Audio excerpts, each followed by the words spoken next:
Decía Gonzalo antes que el urbanismo es uno de los sectores más intervenidos y tenía razón, pero ahora os contaremos cómo está la educación y no es para tirar cohetes tampoco. Este es el momento en que siempre sale alguien y me dice, pero la Constitución española dice que hay libertad de enseñanza. Sí, qué bonito. Pero ¿qué sucede? Que supongo que ya sabéis que las normas tienen una jerarquía, entonces la norma superior, que sería la Constitución, no lo puede explicar y regular todo, y eso luego se desarrolla en normas inferiores, en leyes orgánicas, leyes ordinarias, reglamentos y toda la cola que viene de más, que lamentablemente es muy larga. La libertad de enseñanza en España se reduce a libertad de cátedra, que daría para una conferencia entera, a libertad de creación de centros docentes y a libertad de elección de centro docente. Eso significa, en primer lugar, que tienes libertad de elección de centro docente dentro de otra normativa que viene después que te dice a qué centros puedes optar y a cuáles no, pero no puedes optar por ningún centro docente. Y en cuanto a la creación de centros, Bárbara os hablará de esto después, tampoco es verdad que tengas esa libertad, o más bien tienes esa libertad restringida por toda la normativa que te especifica cómo se puede crear un centro docente en España. Al final, cuando has repasado toda la normativa, lo único que te queda es que puedes crear una escuela como las que ya existen. Si tú quieres crear algo que sea diferente, algo que sea más pequeño, algo que tenga otro tipo de pedagogía, algo que se rija por otros criterios, ya no puedes. O puedes, pues, buscando los pequeñísimos huecos que deja la ley, un poco lo de echa la ley, echa la trampa, pero con muchas dificultades. Eso es lo que hizo Bárbara, que es una historia interesante, espero que nos hable de su experiencia. Entonces, ¿qué sucede? Algunas familias no estamos de acuerdo con este sistema, algunas por ideología, algunos por cuestiones académicas, porque consideran que, bueno, ya sabemos dónde queda España en las pruebas internacionales como PISA y demás. Creo que todos estamos de acuerdo en que el sistema no funciona o no funciona como debería o no funciona para lo que debería. Entonces hay familias que consideran que ellos pueden hacer una mejor labor educando a sus hijos que si los llevan a algún colegio. Y además aquí quiero decir que incluso la escuela privada está hiperregulada en España. O sea, que a mí ese discurso liberal de no, a los liberales nos queda la opción, o sea, la opción moralmente adecuada para un liberal es la escuela privada, te digo yo que en España no, porque está hiperregulado. Sigue siendo, hago aquello que el Estado me permite hacer, pero no aquello que yo en conciencia considero que debo hacer o que puedo hacer. Entonces, hay muchos motivos por los que algunas familias decidimos salirnos de este sistema por vía legal o por vía no legal. ¿Por qué digo esto? Porque diría que casi el 80 o 90% de las familias que no llevan a sus hijos a la escuela en España lo hacen porque antes los han llevado y han tenido algún tipo de problema suficientemente grave como para considerar que la urgencia es la educación y el bienestar de los niños, que a veces es incluso el bienestar físico, y que tienen que sacarlos de allí. Cuando se te pone contra las cuerdas de esta manera es cuando a ti, como madre, como padre, te da absolutamente igual lo que diga la ley, porque tu hijo es lo primero. Si tenemos las prioridades claras, entonces vamos a actuar como en conciencia consideremos que tenemos que actuar. Y esto es lo que a la mayoría de las familias que no escolarizamos en España nos ha pasado, que hemos tenido algún tipo de problema ahí. Muchísimos niños que son fracaso escolar o que van para fracaso escolar que en realidad tienen altas capacidades. ¿Cómo se entiende esto? ¿El problema es el niño o el problema es el sistema que no te va a dar ninguna solución? Primero, porque a lo mejor no consigues un diagnóstico adecuado o un diagnóstico a tiempo. Segundo, porque una vez que consigues este diagnóstico, y hay familias que han tardado hasta 10 años en conseguirlo, claro, si empiezas con 6 años y tardas 10 años en conseguir el diagnóstico, todo ese tiempo que tu hijo no ha tenido una educación adecuada, ¿quién te lo devuelve? Nadie, porque nadie se hace responsable de eso. todos los niños que sufren bullying y que por más que haya protocolos, el bullying no es una cuestión de aplicar un protocolo. Eso es como el medicamento para tapar el síntoma, pero no vas a la causa, no vas a la raíz. Entonces nunca vas a solucionar ese problema. Entonces cuando las familias nos encontramos en este tipo de situaciones, llega un momento donde nos planteamos muy seriamente, o familias que han cambiado a su hijo 4 veces de colegio en 2 años. Y al final piensas, bueno, pero ¿qué estoy haciendo? Y entonces no te queda otro que coger el toro por los cuernos y hacerlo tú mismo. Y hacer una escuela como ha hecho ella o hacerlo en casa como hago yo. Sobre la educación en casa, a mí me han pedido hoy que hable de educación en casa. ¿Todos sabéis más o menos lo que es? ¿A todos os suena? ¿Hay alguien que no tenga ni idea de que esto existe? ¿Todo el mundo lo conoce? Esto para mí es una noticia maravillosa.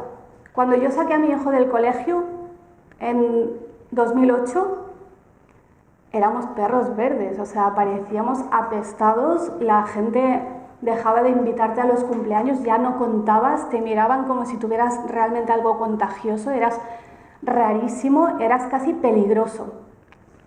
Que por una parte es normal, porque esto no se conoce, y las cosas que no conocemos tendemos a desconfiar de ellas, tenemos que pensar que es algo raro, esto que no lo hace nadie, a esta cómo se le ha ocurrido esta cosa tan rara. Entonces la gente desconfía.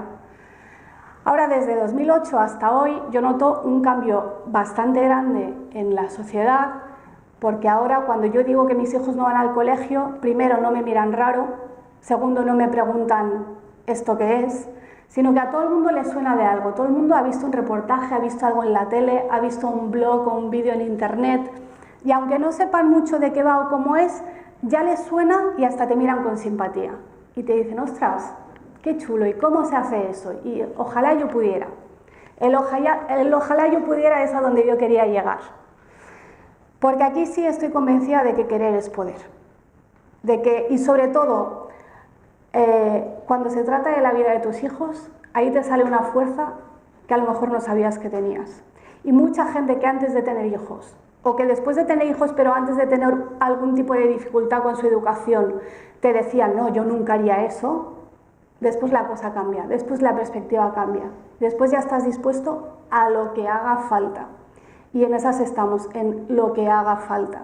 Entonces a mí me da igual, iba a decir, me da igual lo que diga la ley sobre qué es la libertad educativa, no es que me dé igual, es que tenemos, dentro de lo malo, tenemos la ventaja en España de que una cosa es lo que dice la ley y otra cosa es cómo se aplica la ley. Entonces aquí no somos activamente perseguidos. Es verdad que hay algunas familias que pueden tener algún tipo de dificultad a nivel administrativo e incluso a nivel judicial, pero son los menos, suelen ser casos muy concretos, muchos se resuelven favorablemente y hay países que están mucho peor que nosotros, como Suecia o como Alemania, donde eso está fuertemente perseguido, donde te meten en la cárcel, te quitan al niño, por supuesto lo escolarizan, te ponen una multa y después además a veces se ha dado el caso de que cuando el niño cumple 16 años y te lo devuelven con la factura del centro donde ha estado internado el niño. O sea, todo eso. Y la gente que educa en casa en Suecia y en Alemania, yo no sé si son muy valientes o muy irresponsables. En España, como digo, dentro de lo malo no estamos tan mal, ahora tampoco estamos en una situación ideal. Yo he estado en muchos debates sobre educación y veo 2 problemas fundamentales. O sea, ¿por qué el debate educativo en España nunca se va a resolver? El primero es porque nos perdemos en el detalle y en la anécdota. Estamos discutiendo si hay que dar 2 horas más de matemáticas o 2 horas más de música, si hay que tener bachilleratos de excelencia, si hay que hacerlo en inglés o en español, si hay que poner deberes o no hay que poner deberes. Ese es el debate educativo en España. Ahora, como mucho, pues si la nueva educación o la vieja educación, que ya es una cosa casi ideológica, es como una religión, eres de los míos o estás contra mí. Y creo que nos ataca lo realmente importante, que es cuál es el objetivo. Es decir, cuando tú tienes un hijo y te planteas a qué cole lo vas a llevar, o si no lo vas a llevar a ningún cole, ¿qué es lo que esperas que pase con tu hijo? O sea, ¿qué es para ti la educación? Tú llevas a tu hijo a este colegio y dentro de 10 años va a salir del colegio, ¿cómo esperas que salga? ¿Qué es lo que crees que va a pasar durante estos 10 años con tu hijo? ¿Quieres que le den conocimientos? ¿Te importa más su educación emocional? ¿Te importa más su socialización? ¿Te importa más su empleabilidad? Hay diferentes objetivos y todos son para mí igualmente válidos. El error está en intentar crear un sistema de talla única para todos, con el mismo objetivo para todos, cuando hoy en día a mí ni siquiera me queda claro cuál es el objetivo del sistema. Históricamente ha habido varios. Hoy en día yo no tengo muy claro que ni siquiera quienes hacen las leyes sepan cuál es el objetivo, qué es lo que se espera que va a pasar con esos niños cuando después de 10 años salgan de la escuela. Nadie habla de eso. Yo doy talleres para padres y lo primero que les pregunto es ¿qué es para ti la educación? ¿Cuál es el objetivo que tienes con tus hijos? Y no lo saben porque nunca se han parado a pensarlo. Es que dedicas más tiempo a pensar a dónde te vas a ir de vacaciones que qué quieres que pase con tu hijo. Entonces, ¿cómo vas a tomar alguna decisión? Cuando tú vas a tomar una decisión sobre tu hijo, si tú no sabes a dónde quieres llegar, ¿cómo la tomas? ¿Por impulso? ¿Por moda? ¿Por intuición? No lo sé. ¿Cómo tomas las decisiones si no tienes un objetivo? Si no sabes lo que quieres conseguir. Entonces no puedes saber si te estás equivocando o no. Que luego igualmente, aunque sepas cuál es tu objetivo, muchas veces te vas a equivocar.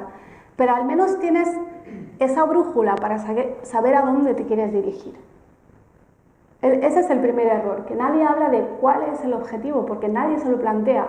Y mientras nos tienen entretenidos con deberes sí, deberes no. O más humanidades o más matemáticas, o en inglés o en español o qué. Entonces, ese está en un bucle el debate educativo del que no sé si alguna vez va a salir.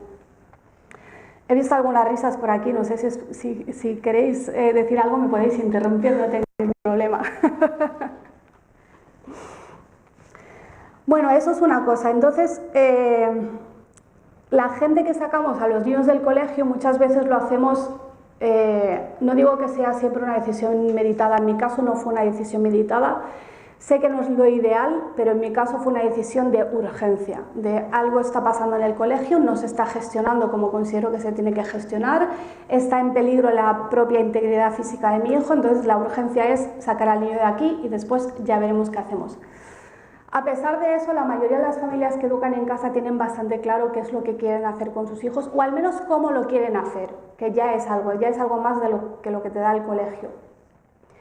Entonces, dificultades que nos encontramos, la primera, la legalidad, que ya le he comentado antes. La ley en España establece que hay que escolarizar durante 10 años, de los 6 a los 16, y se interpreta que escolarizar es escolarizar en un centro homologado por el Estado, y el Estado solo homologa centros presenciales, con dos excepciones, que son el CIDEAT, que es lo que todos conocemos como lo de los niños del circo, los artistas, los viajantes y todo eso, y el SAED, que es la atención educativa a domicilio para los niños que están enfermos, que es pues, igual que cuando estás enfermo y el médico te da una baja y no vas a trabajar, pues si eres niño, pues donde no vas es al colegio. Que eso siempre es temporal, a lo mejor es por un mes o por 3 meses y es revisable, pero se supone que es temporal. Entonces, no hay cabida para otro tipo de educación. No hay cabida para la educación a distancia. Cuando España es un país que es pionero en educación a distancia universitaria, que tenemos la UNED, que es la segunda universidad a distancia más grande del mundo en número de alumnos, que es un referente mundial y sin embargo para etapas inferiores no cabe la educación a distancia. Y luego te dicen aquello de, no, es que el niño tiene que socializar. Sí, pues cuando yo iba al cole me decían que no hablara con el de al lado, que no yo estaba allí para socializar. Entonces, ¿en qué quedamos? Y la socialización es la segunda dificultad que nos encontramos, que no es una dificultad realmente. Es algo que a la mayoría de los homeschoolers nos molesta bastante que nos digan, aquello de, pero tu hijo no va a socializar. Pero en el fondo, siendo sinceros, yo creo que todos o casi todos, cuando nos hemos planteado educar en casa o cuando hemos empezado a educar en casa, hemos tenido ese miedo de qué va a pasar con la socialización. Lo voy a resumir de una manera muy breve, y es que, para empezar, si definimos socializar como estar con niños de tu misma edad, pues obviamente vas a estar menos que si vas al cole, pero es que en el cole solo haces eso, solo estás con 25 niños que han nacido el mismo año que tú, cosa que luego en la vida real nadie hace. Además, durante casi toda la mañana no puedes hablar libremente con ellos, tampoco te puedes relacionar libremente con ellos, porque como estos dos se peleen, los van a sentar juntos para el resto del trimestre. Entonces, para mí, una parte muy importante de la socialización es que tú regules tus relaciones, que tú decidas con quién te relacionas y con quién no, y que cuando te toca relacionarte con alguien que no te apetece, porque no te gusta o por cualquier motivo, sepas cómo regular esa relación y sepas dónde poner tus límites y hasta dónde los dejas llegar. Y eso en el colegio no existe. En el colegio la socialización es, primero es forzada y segundo es artificial, es impuesta. Y es toda uniforme, te tienes que llevar igual de bien con todo el mundo. Luego yo he visto niños escolarizados que se van al parque, y yo he visto una niña en el parque con 50 niños jugando y la niña sola así en un rincón. Y yo le pregunté, ¿qué pasa? ¿Por qué no juegas? No sé, ¿te pasa algo? ¿Por qué no estás jugando? Si hay un montón de niños y los conoces. Es que no había nadie de su clase. Esa es la socialización que aprendes. Entonces, imaginaos que nosotros fuéramos por la calle de adultos con el DNI en la mano, a ver, ¿cuántos del 78? ¿Cuántos aquí habéis nacido en 1978? ¿Uno? Pues, ¿no? ¿Una? Entonces, pues tú y yo solo podemos socializar. Y los demás ni les hables, porque no son de tu año. Para los niños esto nos parece normal. Pues luego en la vida no es así. Sí, es que yo entiendo lo que le está criticando el sistema educativo, pero también es cuando uno trabaja, pues ese ambiente tenéis en común, en vez de la edad, tenéis en común que os dedicáis a X. Que es mucho más que la edad. Y sobre todo, que tú regulas esas relaciones. Y que yo, si estoy trabajando en un despacho donde mi jefe me trata mal y donde mis compañeros me hacen la zancadilla, yo tengo la libertad de decir, dejo este trabajo y me voy. Y si hace falta le pongo una demanda. El niño no tiene esa posibilidad. Pero el niño tiene a sus padres para que le digan, bueno, pues si está problemático lo que tienes en tu clase, pues tenemos que cambiar de clase primero y si no ya de colegio. Sí, pero es que no, yo no me refiero, con el tema de la socialización no me refiero a que haya un problema en concreto. Me refiero a que el propio concepto de socialización que se maneja en la escuela, para mí no es socialización, es asociación forzada. Y un aprendizaje importante, por ejemplo, un aprendizaje que tienen mis hijos, porque mis hijos están en el mundo real 24 horas al día, es que se relacionan con gente de diferentes edades, que me acompañan conmigo al banco y ven que yo no hablo con el banco igual que hablo con mi madre o que hablo con alguna otra persona. Esa es la socialización. Aparte podemos hablar de, ¿tienen amigos los niños educados en casa? Y ese es otro tema.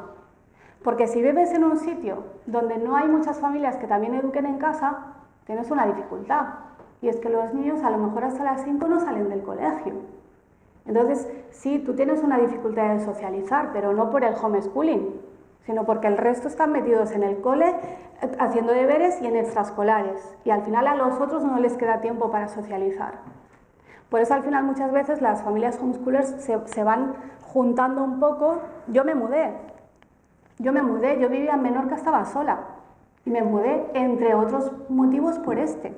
Y ahora estoy en Madrid y tengo una comunidad de 100 familias las que estamos en contacto constante organizando actividades. Hay muchas otras que yo sé que están en la Comunidad de Madrid que no están en este grupo.